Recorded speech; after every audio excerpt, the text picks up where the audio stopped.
Mesdames, Messieurs, bonjour et bienvenue dans le 13h au Bénin sur Canal 3 Bénin. Dans le sommet, vous suivrez un reportage dans la commune de Soava où se déplacer n'est pas chose aisée. Se rendre à la maternité ou au CEG Bessou vous impose l'usage de la pirogue avec tous les risques qui vont avec. Les populations, dans un élan de solidarité à travers une souscription volontaire, ont érigé une passerelle de fortune, constat de la souffrance des riverains et la preuve de la solidarité des populations à suivre dans un instant. Ensuite, de nouveaux points de vente de friperies se sont multipliés à Cotonou et ses environs. Nous sommes allés à la rencontre de ces vendeurs, pour la plupart des jeunes, qui brillent d'imagination et de stratégie pour faire consommer leurs produits à leurs clients. Enfin, face au faible taux de couverture vaccinale que le Bénin enregistre dans la lutte contre la Covid-19, une campagne accélérée de vaccination vient d'être lancée pour assurer la protection des Béninois. Vous suivrez les détails en fin d'édition. Mesdames et Messieurs, c'était le sommaire de ce 13h au Bénin. Merci de nous rejoindre. Quand on est habitant d'un village comme Aomey-Blanc, dans la commune de Soava, se déplacer devient un casse-tête. On côtoie le danger en permanence et des cas de décès y sont signalés chaque année. Quitter ce village pour se rendre au CEG Bessou ou à la maternité via le chenal de Podo vous impose l'usage de la pirogue avec tous les risques qui vont avec. Et face au calvaire des élèves, les populations, après souscription volontaire, ont érigé elles-mêmes une passerelle de fortune pour faciliter le passage aux usagers. Constat de la souffrance des riverains et la preuve de la solidarité des populations de la localité dans ce reportage signé Idrissou Boukari. Le calvaire aura duré longtemps et la population a décidé de prendre ses responsabilités. Franchir le chenal du Port d'Or pour regagner le collège de Bessou, arrondissement de Wedo-Agékon dans la commune de Soava, était devenu un exercice à haut risque pour ses enfants. La passerelle érigée depuis la deuxième mandature du conseil communal pour leur faciliter la traversée de la rivière a cédé depuis plusieurs années et rend du coup indispensable l'usage de pirogues. Certains s'absentent au cours pour éviter de vivre cette torture. Chaque matin, pour aller à l'école, on a des difficultés pour aller. Souvent, si on veut venir à l'école, on tombe et nos cahiers se mouillent, tout se mouille. Nos cahiers se mouillent. Et parfois, ils sont là avant 7 heures parce qu'il faut être présent au poste à une heure donnée. Ils sont là à 7 heures. Ceux qui doivent leur permettre de traverser ne sont pas là. Ou bien ils sont là en nombre très insuffisant. Et les enfants, puisqu'ils sont pressés, il ne faut pas qu'ils viennent en retard à l'école. Beaucoup montent et parfois des gens tombent dans l'eau. La vie dans la localité n'est pas rose. La mobilité est un casse-tête. C'est donc sous la direction des associations de développement que l'érection de cette parcelle de fortune a démarré pour le bonheur des élèves et tous ceux qui sont appelés à faire le trajet à Kassato, Bessou via Aomey-Blanc. Avec la contribution de tous, plus de 600 000 ont été mobilisés pour apporter une solution, quoique précaire, aux usagers de ce canal aux fins de pouvoir traverser la rivière en toute quiétude. Nous avons payé les planches, nous avons payé les poneys et nous sommes en train de refaire la passerelle pour que les enseignants, les professeurs, les élèves puissent trouver assez et pour pouvoir passer pour aller dans les établissements à Bessou. Le matin en allant au cours comme le soir au retour, élèves, commerçants et autres usagers se disputent la place dans la pirogue et le plus offrant est privilégié à bord. Le calvaire de ces enfants, la mairie de Soava en a bien connaissance. Des solutions seraient envisagées pour rétablir le trafic et sécuriser la vie des hommes et des femmes qui chaque jour s'exposent au danger en franchissant le canal en pirogue. Parfois, lorsque l'État est absent, face peut-être à certaines difficultés, les populations prennent leurs propres responsabilités et agissent à la place de l'État. C'est ça qui justifie ce que vous avez constaté. Vraiment, c'est une grande difficulté pour la population d'Aomey-le-Port, de Wedo-Agékon, de Dangbo et de Dekin. Dans l'histoire, je vais vous dire que nous avons enregistré des cas de noyade, beaucoup de cas de noyade. Et chaque année, cela se répète. C'est pour éviter ça que les populations ont anticipé pour mettre en place cette passerelle de fortune. Et je vais vous dire aussi que dans le budget de 2021, la commune a prévu une ligne pour construire une passerelle. Donc, je pense qu'à l'heure actuelle, la mairie n'a pas encore reçu des fonds du ministère de la décentralisation pour réaliser cette passerelle. Donc c'est aussi une grande difficulté. Et vu que la mairie est engagée à finir avec toutes ces difficultés. Donc c'est pourquoi nous lançons un appel formel aux gouvernants et à toutes les bonnes volontés à voler au secours de cette population qui souffre. Appel du chef d'arrondissement de Wedo Agékon pour une solution efficace aux difficultés de la traversée de cette rivière. Construire une passerelle en matériaux définitifs, c'est le vœu de Claude Loco pour préserver la vie des élèves, faciliter l'écoulement des produits agricoles et surtout les évacuations sanitaires. Une fois réalisé, le chenal de Kpodo pourra desservir, outre les arrondissements de Soava, les communes d'Abomey-Calavi, Cotonou et les localités de Louémé. Nous irons voir ailleurs à présent à quoi ressemble la vie des habitants dans le quartier Djekpota. Nous sommes dans la commune d'Abomey-Calavi. Les habitants de ce quartier peinent à vivre, manque d'eau et d'électricité.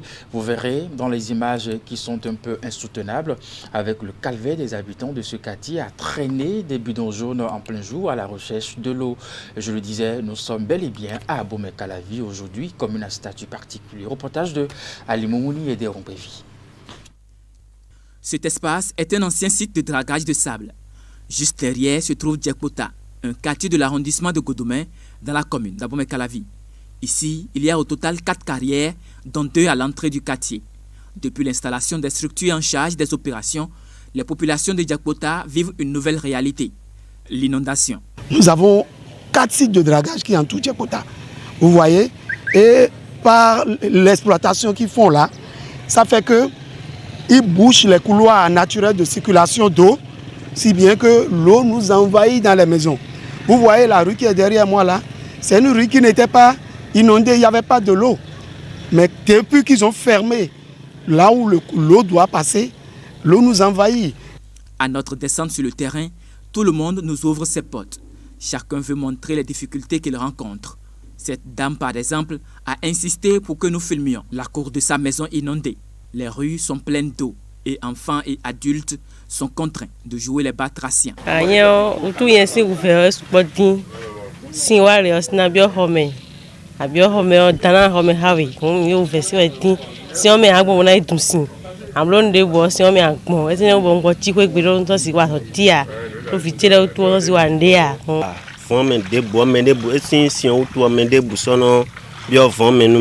Donc nous bloqué nos activités on mène bousson on fait malgré quoi mi loué malgré ça si on tout pour ne pas mais tout pour louer donc. Face à ce phénomène d'inondation, les populations pointent de doigt un promoteur en particulier. Selon les informations glanées sur place, celui-ci ne serait pas ouvert à la discussion. Plus loin, il y a une autre carrière. Un site qu'un promoteur gère et ici il a installé un dallo pour permettre la circulation fluide de l'eau. Mais qu'est-ce que nous avons constaté? Celui-ci, en s'installant, a bouché, il a pris sa fourchette pour boucher le passage de l'eau. Mieux, il a installé sa manne financière dans la cuvette, ce qui doit permettre, ce qui a obstrué le passage de l'eau et c'est ce qui a même provoqué l'inondation. Mais toutes les tentatives que nous avons menées, nous avons voulu aller dans une approche participative et conciliante, mais il a refusé, il nous a rejetés. Bon, on s'est rapproché d'eux pour qu'ils puissent nous aider à trouver solution. Bon, au début, ça a été très dur. Ce n'est que la dernière fois quand on s'est soulevé, on avait ras-le-bol que le promoteur qui est à côté, il est venu avec une pelle et il est arrivé à déboucher une buse et on a eu ce soulagement-là. Mais ce n'est pas suffisant. Le problème d'inondation est la goutte d'eau qui fait déborder le vase. À Djekpota, la population souffre déjà le matin avec le manque d'eau potable et d'électricité. Pour avoir cette matière indispensable à la vie, elle est obligée d'aller jusqu'au quartier voisin pour s'approvisionner. Comment peut-on comprendre que le liquide vital aujourd'hui nous n'en avons pas. À Djekpota, il n'y a pas de l'eau courante. Et vraiment, c'est le matis, surtout en période d'inondation, en période de crue, quand on souffle le matis. Vous allez voir le déferlement des bidons jaunes par-ci, par-là, et c'est le quartier qui est à côté. C'est là qu'on va s'approvisionner en eau potable. Il n'y a pas de l'eau de la Soneba Djekpota. Il n'y en a pas. C'est seulement des gens qui ont essayé avec le forage. Mais l'eau de forage, vous savez, c'est impropre à la consommation. Et quant à l'électricité, l'option récurrente ici est le prolongement des fils électriques sur de longues distances. Conséquence, des toiles d'araignée formées un peu partout dans le quartier, ce qui n'est pas sans séquelles. Nous sommes à 1,5 km de la route inter-État Cotonou-Lomé. Il n'y a pas de l'électricité. L'électricité qui en a, c'est que c'est récemment un projet d'ABEM. On a demandé, on a dit que c'est un projet d'ABEM, mais qui n'est pas allé à son bout. Aujourd'hui, sur les 230 hectares environ que compte Djekpota et qui est peuplé d'habitations, de maisons, de ménages, j'allais dire, à peine le 1/8 a de l'électricité. Alors qu'il y a une fille du nom de Bossou Naomi Marina, revenait du cours du soir vers 18h. Elle était sur la voie, mais ne voulant pas traverser l'eau, elle était obligée de marcher par équilibrisme. Et elle a chuté. Dans sa chute, elle voulait par réflexe attraper les aimes. Quand elle est allée attraper le fil électrique, et il y a eu une mort subite. Aujourd'hui, les maux dont souffrent les populations de Djekpota sont nombreux. Après les multiples sollicitations des autorités locales et communales, elles en appellent désormais à la bienveillance de l'exécutif. À Soava, difficile de se déplacer, notamment pour les élèves. À Djekpota, manque d'eau, manque d'électricité et surtout problème d'inondation. Ici, c'est un parcours périlleux pour les usagers du contournement de l'échangeur de Godomé. L'état actuel des pavés de la piste cyclable est désastreux, ce qui rend difficile la circulation sur cette voie, sans parler des dangers auxquels sont confrontés les motocyclistes. Reportage. Il devrait être planté ici un panneau sur lequel sera inscrit « Rouler au pas ». Mais hélas, et même sans, les usagers de la piste cyclable de l'échangeur de Godomé réduisent convenablement leur allure face aux ralentisseurs de fortune de cette voie. L'état actuel des pavés de ce contournement laisse place à une suite de dos de chameaux qui s'installe sur plus de 100 mètres. L'état de la voie, là, vraiment, on pense que c'est quelque chose à revoir. Parce que c'est gâté complètement. Vous voyez, non? Et ça n'a pas d'espoir. Quand tu es sur Vivali, tu es sur moto ou sur voiture, ça peut causer d'accidents, d'énormes accidents. Vous voyez un peu, non? L'état de cette voie, bon, ça fait partie des éléphants blancs de notre arrière-papa. Ouais, c'est un chantier que le papa est venu inaugurer, mais c'est comme ça s'est retrouvé enfin. Si cela profite aux vendeurs de friperies installés sur le trottoir, l'état de cette piste cyclable n'est pas sans conséquences. Des difficultés liées à la conduite en passant par l'impact sur les engins, les usagers dénombrent assez de risques quand il s'agit d'emprunter cette route. Ah, ici, on ne circule pas comme ça. Ah, tu risques de couper ton truc là, ton moteur. On ne circule pas comme ça ici, on a des difficultés, tellement, surtout dans la nuit. Et une fois que la voie n'est pas bonne, les bandits viennent s'arrêter. Vous voyez bien, non? Ils profitent de l'état de la voie pour pouvoir semer le scandale. Vous comprenez, non? Et parfois, il y a des choses aussi, quand vous prenez le client, il y a le colis qui tombe. Vous voyez bien, non? Au fur et à mesure que vous voulez vous arrêter pour prendre, il y a quelqu'un qui vient déjà, il prend, il disparaît. Et si la voie était bonne et tout le monde passait librement, ces problèmes-là n'allaient pas se poser. Réhabilitée à plusieurs reprises, cette piste continue de donner du fil à retordre aux usagers. Dos d'âne, trous immenses et crevasses, c'est tout cet ensemble qui crée le casse-tête des motocyclistes du tronçon échangeur de Godomé-Calavi. La qualité est dépréciable et est dépréciable. Est-ce que vous voyez? Donc si nous pouvons assumer à la responsabilité et à une meilleure amélioration, puisque la voie a été réparée une fois. Vous voyez? Donc nous ne voulons plus les arrangements de qualité moyen âge. Est-ce que vous voyez? Nous voulons une qualité exceptionnelle, telle que le président le fait.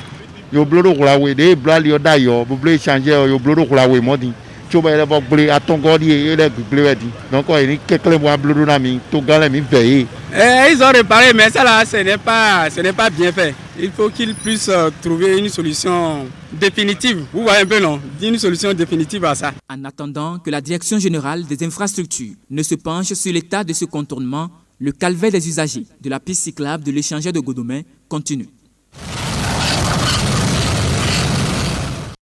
Bien, je vous l'annonçais en titre, de nouveaux points de vente de friperies se sont multipliés à Cotonou et ses environs. Nous sommes allés dans ce reportage à la rencontre de ces vendeurs, pour la plupart des jeunes qui brillent d'imagination et de stratégie pour faire consommer leurs produits à leurs clients. Reportage. On les rencontre un peu partout dans la ville de Cotonou. Il s'agit des vendeurs de friperies dispersés sur le tronçon Ménotin-Calavi. Ici, sous l'échangeur de Godomè, l'activité passionne un bon nombre d'hommes et de femmes venus de divers horizons. Je suis élève, mais ça ne va pas. J'ai laissé le titre et je préfère rester ici pour voir si ça va nous avantager ou pas. C'est bon puisque tu ne fais rien, quoi. Ces vendeurs proposent aux usagers de la voie diverses sortes d'articles. Des chemises hommes, dames et enfants, des jeans et bien d'autres. Parmi eux, on retrouve des Nigériens et des Togolais, tous à la recherche de leur pain quotidien. Ils aiment ça, parce que les friperies, c'est un bon friperie, quoi. Ils prennent ça pour aller au travail. C'est seulement le pantalon que je vendais. Ça dépend du prix. Je vends 2000, 1000 francs, 1500. Ici, c'est un peu mieux parce qu'on n'a pas trouvé de place. Nous sommes beaucoup qui vendent les trucs comme ça. Il y a les gens anglais, Misewa, Gumega, donc tout le monde ne peut pas rester en même endroit pour vendre les mêmes choses. Les parents amènent leurs enfants ici aussi parce qu'il y a des gens qui viennent de Calavi. Ici, c'est tout proche pour eux. Il y a des bons clients. Les gens qui nous aiment viennent des fois payer. En fait, depuis le matin, maintenant, je n'ai rien vendu. Mais c'est qu'avant de rentrer à la maison, il va trouver quelque chose. Pour ces derniers, il leur est plus facile de trouver des clients sur ce tronçon que d'aller s'installer au marché de Misebo. C'est pareil pour les boutiques qui manquent aujourd'hui d'affluence. Ils estiment que la circulation est plus dense par ici dans la journée et n'importe qui pourrait être intéressé par la diversité des marques et couleurs de leurs articles. En tout cas, nous, quand on va là-bas, on choisit les premiers choix des jeunes choix. Là, quand ils voient, là, ils arrêtent. Même les autorités payent ici. On vend les choses de qualité ici quand même. Le marché de la fripe est un moyen d'épanouissement pour ces vendeurs. Selon eux, l'offre doit répondre aux exigences de la demande. Ils s'arrangent donc pour satisfaire leur clientèle. C'est sur le chemin du retour, tu ne perds pas beaucoup de temps. La friperie, ça dure beaucoup et c'est très pratique quand même. Au premier abord, ce n'est pas forcément la qualité, mais le prix au fait. Un prix plus abordable, c'est le souci. Les couleurs aussi. On ne trouve pas toujours ce qu'on cherche là-bas, quoi. C'est pas tout le temps qu'on prend ces habits-là. On l'utilise pour certaines occasions précises. Je suis satisfait. J'ai toujours été satisfait. Ce que j'ai prévu, j'ai trouvé. Il y a des connaisseurs. Quand ils viennent là, ils choisissent les bonnes choses là et ils donnent les prix que nous-mêmes nous voulons, quoi. Il y a certains aussi, quand ils viennent là, ils ne maîtrisent même pas le prix des habits là et puis ils nous embêtent de toute façon, comme nous sommes au bord de la voie là. Il y a aussi des gens qui viennent ici nous insulter. On ne veut rien faire, vous êtes là en train de bloquer la voie. Mais nous, on cherche ce qu'on va manger. Quand tu es à la maison, tu es voleur. C'est les policiers qui nous dérangent un peu seulement. Si les policiers nous ont laissés, bon, ça serait mieux. Les difficultés auxquelles sont confrontés les vendeurs à la sauvette sont nombreuses. Mais ils arrivent quand même à s'en sortir. Sortie médiatique du Conseil de l'Ordre des avocats du Bénin en réplique au contenu du point de presse du procureur spécial après la Cour de répression des infractions économiques et du terrorisme relativement, bien entendu, aux dénonciations faites par le bureau du barreau du Bénin, violences verbales et physiques contre l'équipe d'intervention enregistrement filmé des opérations non-constitution de Maître Chadaré comme avocat. Tels sont les 3 premiers comptes de vérité relevés par le Conseil de l'Ordre des avocats par la voix, bien entendu, de son secrétaire. En voici un premier extrait. 1. Sur la prétendue violation du double cordon de sécurité. Il est ubuesque de dire qu'un simple individu non armé ait pu franchir un double cordon de sécurité constitué de militaires et de policiers spécifiquement mis sur pied pour une opération aussi sensible. 2. Sur la supposée violence verbale et physique opposée par Maître Chadaré à l'équipe d'intervention. Quel que soit le caractère et la force physique d'un individu, on a du mal à croire qu'il ait pu opposer une violence physique et verbale à un dispositif sécuritaire aussi musclé et dissuasif comme celui que dit avoir mis sur pied le procureur spécial. Au demeurant, pour qui connaît bien le naturel pondéré du confrère incriminé en cette affaire, on est d'autant plus surpris de cette accusation du procureur spécial. 3. Sur le prétendu enregistrement filmé des opérations. Si tant est que le confrère a pu filmer les opérations en cours comme il a été affirmé, nous notons et faisons remarquer que pendant des heures, le téléphone portable du confrère lui a été arraché, ce qui laissait tout loisir à la police de rapporter la preuve de cette imputation tendancieuse. L'Ordre des avocats du Bénin attend toujours que cette preuve soit rapportée.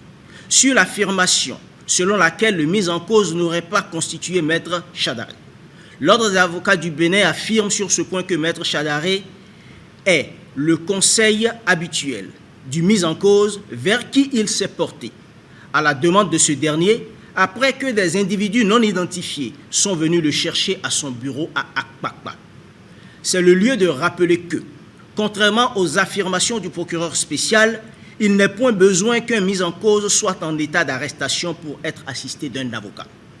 Un point du communiqué du procureur spécial affirme de manière perfide que Maître Enoch Chadaré serait le conseil habituel de M. Philippe Assa, qui est actuellement recherché par la police. Il n'y a rien de plus inexact que cette affirmation. Maître Enoch Chadaré n'est ni le conseil habituel de M. Philippe Assa, ni son conseil en cette affaire. Bien au contraire, les preuves existent que Maître Enoch Chadaré a conduit et conduit actuellement contre le nommé Philippe Assa les procédures suivantes. Numéro de parquet, Koto, barre 2016, barre RP, barre 02362. Numéro parquet, Koto, barre 2016, barre RP, barre 02498, classé sans suite le 2 mars 2017 par le procureur. Numéro parquet, Koto, barre 2019, barre RP, barre 06492. Procédure d'instruction encore en cours. Et sur le même sujet, autre volet abordé par le Conseil de l'Ordre des avocats du Bénin, le non-déferment de Maître Chadaré à la convocation qui lui a été remise et la plainte déposée contre ce dernier par le chef d'équipe d'intervention. Sur ces différents points, le Conseil de l'Ordre relève à nouveau des contre-vérités dans les propos du procureur spécial après la Cour de répression des infractions économiques et du terrorisme. On écoute à nouveau Maître Sacramento Igor Cécile. Sur le prétendu non-déferment à la convocation qui lui a été remise pour le 4 octobre 2021. Sur ce point, l'Ordre des avocats du Bénin s'étonne que le procureur spécial près la Criette rapporte que Maître Enoch Chadaré n'a pas déféré à la convocation de la police, alors que, par correspondance en date du 4 octobre 2021, l'Ordre des avocats du Bénin a pris le soin de dire au procureur spécial près la Criette et au procureur général d'inviter la police à se conformer aux règles organisant la convocation d'un avocat dans l'espace UEMOA. En effet, l'article 6 du règlement numéro 5, barre CM, barre UEMOA du 25 septembre 2014 dispose ainsi qu'il suit en ses alinéas 1 et 2. Les avocats, dans l'exercice de leur profession, bénéficient de l'immunité de parole et d'écrit. Ils ne peuvent être entendus, arrêtés ou détenus sans ordre du procureur général près la cour d'appel ou du président de la chambre d'accusation, le bâtonnier préalablement consulté. 6. Sur la supposée plainte déposée contre Maître Chadaré par le chef d'équipe d'intervention. C'est du communiqué lu par le procureur spécial le 9 novembre 2021 que Maître Chadaré, Monsieur le bâtonnier comme l'ensemble des avocats du barreau du Bénin apprennent qu'il y aurait une plainte déposée contre Maître Enoch Chadaré sur laquelle le plaignant aurait été écouté. Mieux, le procureur spécial près la Criette ne précise pas l'infraction pour laquelle Maître Chadaré a été gardé à vue, ni celle pour laquelle le supposé plaignant a été écouté sur procès verbal. Au total, le communiqué du procureur spécial près la Criette achève de convaincre de ce que, en violation de la loi, un avocat, dans l'exercice de son ministère, a été interpellé, violenté, puis gardé à vue sans qu'aucune infraction lui ait été notifiée jusqu'à son relâchement. Et puis une note de santé dans ce 13h au Bénin. Le gouvernement du Bénin vient de lancer une nouvelle campagne de vaccination contre la Covid-19 face au faible taux de couverture vaccinale que le Bénin enregistre depuis le début de cette campagne. Intervient donc pour la lutte plus d'équipes de vaccins pour assurer la protection de tous les Béninois. La cérémonie de lancement de la campagne accélérée de vaccination contre la Covid-19 s'est déroulée ce mardi 16 novembre à la mairie d'Abomey-Calavi, à Limouni, Elvis Tonoukouen. À ce jour, notre pays a malheureusement une couverture vaccinale globale encore trop faible. L'état des lieux, tel que présenté par le ministre d'État chargé du plan, est la triste réalité de la situation de riposte contre la Covid-19 au Bénin. Pourtant, le gouvernement, dès le début de la crise sanitaire, s'est entièrement engagé et a investi des moyens conséquents pour assurer la protection de tous les citoyens. Et malgré la réticence des populations, il lance ici une nouvelle campagne de vaccination contre la pandémie. Je veux donner l'assurance du haut de cette tribune que les vaccins contre la Covid-19 utilisés au Bénin sont sûrs et efficaces. L'efficacité et la sécurité des vaccins sont des priorités pour notre gouvernement. Chaque autorité présente ici s'est déjà fait vacciner. Le président de la République s'est fait vacciner. Certains d'entre nous l'ont fait devant les micros et les caméras pour montrer le bon exemple. La vaccination reste le moyen le plus sûr pour limiter la propagation de la Covid-19. Cette vaccination est gratuite et destinée à toute la population âgée de 12 ans et plus. Pour ce nouvel épisode de la campagne, les vaccins sont disponibles dans toutes les communes et arrondissements du Bénin. Désormais, la stratégie de vaccination mise en place combine à la fois les postes fixes et mobiles. Ceux-ci sont installés, entre autres, dans les formations sanitaires, les écoles, les places publiques, les lieux de culte, les marchés et les villages les plus éloignés. Force est de constater que le taux de couverture demeure très faible du fait de la vaste, instante et persistante campagne de désinformation et de démobilisation orchestrée généralement à travers les réseaux sociaux. Oui, mesdames et messieurs, chère population d'Abomey-Calavi, il importe que nous sachions bien qu'au-delà de se protéger soi-même, le fait de se vacciner s'avère un réel geste d'amour, puisqu'il contribue en même temps à sauver les autres autour de soi. C'est du reste cette conviction, ou plutôt cette foi inébranlable, qui m'a personnellement décidé à franchir le pas, comme l'a fait le chef de l'État de tout son gouvernement. À la date du 7 novembre 2021, il y a 347 270 personnes qui ont bénéficié d'une première dose de vaccin et 265 500 personnes complètement vaccinées. Au total, seulement 3,64% de la population cible a fait le choix éclairé de se protéger de ce virus. Un chiffre qui malheureusement est loin de la cible des 40% de la population d'ici fin 2021. À travers cette campagne, le gouvernement béninois compte relever le défi de la couverture vaccinale intégrale sur le territoire national afin d'assurer une immunité collective à la population. Le Bénin dispose aujourd'hui de tous les vaccins et plus de 1000 équipes seront déployées sur le terrain pour cette croisade. Et puis avant de vous quitter, il faut noter que cette campagne de vaccination accélérée contre la Covid-19 lancée par l'État béninois est prévue pour durer 60 jours. Mesdames, Messieurs, c'est la fin de ce 13h au Bénin. Merci de l'avoir suivi. Le programme se poursuit sur Canal 3 à 16h, votre bulletin d'information, 19h30, la grande édition de l'information. Moi, je vous retrouve demain. À très bientôt.